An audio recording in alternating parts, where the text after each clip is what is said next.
Assalamualaikum warahmatullahi wabarakatuh.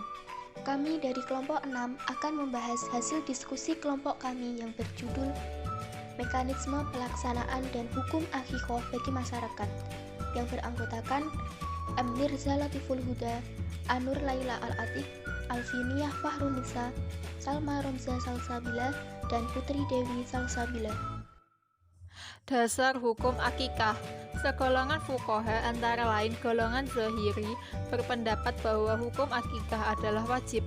Sedangkan jumhur fuqaha berpendapat bahwa hukumnya adalah sunnah.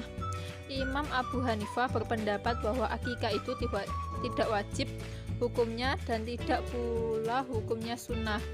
Kesimpulan bahwa hukum akikah adalah sukarela atau tatawufu. Oleh karenanya, bagi para fuqaha yang memahami hukum sunnah mengatakan bahwa hukum akikah adalah sunnah. Rukun akikoh. 1. Memberi nama. Apabila anak baru lahir, maka disunahkan memberi nama bayi pada hari ke-7 dari kelahirannya, dan disunahkan memilih nama yang bagus untuk anak. Sungguh, Nabi Muhammad SAW telah mengubah nama-nama buruk dan memerintahkan untuk berbuat demikian. Nama-nama yang paling disukai misalnya Abdullah dan Abdurrahman. Kedua, mencukur rambut bayi. Disunahkan mencukur rambut bayi laki-laki dan perempuan pada hari ke-7 setelah akikoh dan bersedekah dengan perak seberat timbangan rambutnya. Ketiga, tahnik bayi. Disunahkan mentahnik bayi dengan kurma untuk bayi laki-laki dan perempuan. Tahnik adalah mengunyah kurma dengan mengoles-oles mulut bayi dengan kurma kunyahannya, sehingga sebagian darinya masuk ke dalam perutnya. Keempat, mendengarkan azan di telinga bayi. Dianjurkan bagi sang ayah untuk mengumandangkan azan di telinga kanan bayi ketika bayi baru lahir, dan mengumandangkan iqomat di telinga kiri. Hal itu didasarkan pada hadis riwayat Abu Nafi bahwa Rasulullah SAW mengumandangkan azan di telinga Hasan ketika baru dilahirkan oleh Fatimah. Waktu pelaksanaan akikoh. Penyembelihan akikoh itu pada hari ke-7 setelah melahirkan jika memungkinkan. Jika tidak, maka pada hari ke-14. Jika tidak memungkinkan, maka pada hari ke-21 sejak kelahirannya. Jika tidak memungkinkan, maka kapan saja pada hari-hari berikutnya. Dalam hadis riwayat Al-Baihaqi disebutkan yang artinya disembelihkan pada hari ke-7, ke-14, dan ke-21. Mazhab Syafi'i dan Hambali menyatakan jika disembelihkan akikoh sebelum hari ke-7 atau setelah hari ke-7, maka tetap sah. Sedangkan Imam Malik berkata, jika seorang bapak mampu mengakikohkan anaknya pada hari ke-7, maka hal itu lebih utama sesuai dengan perbuatan Nabi SAW. Namun, jika hal itu terasa mensulitkan, maka diperbolehkan untuk melaksanakan pada hari kapan saja.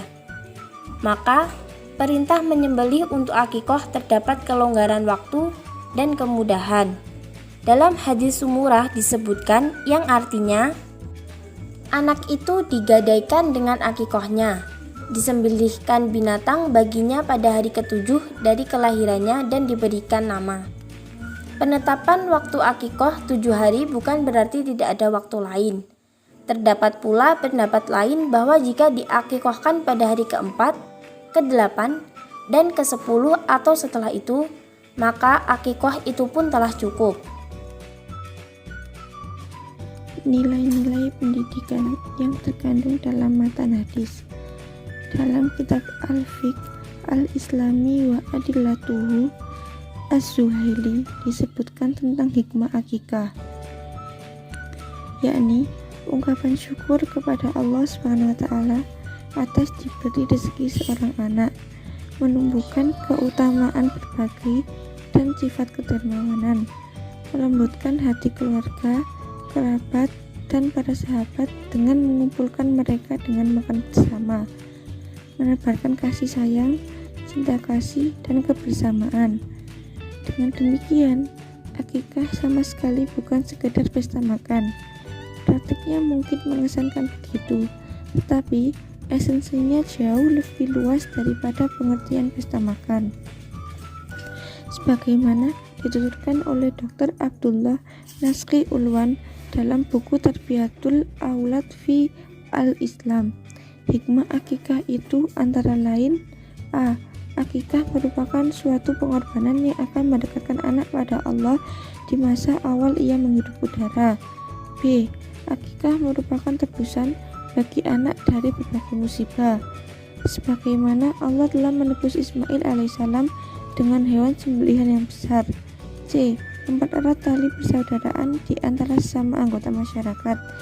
Dalam hal akikah dapat menjadi semacam wahana bagi berlangsungnya komunikasi dan interaksi sosial yang sehat, sebagai pembayaran hutang anak agar kelak di hari kiamat ia bisa memberi syafaat kepada kedua orang tuanya.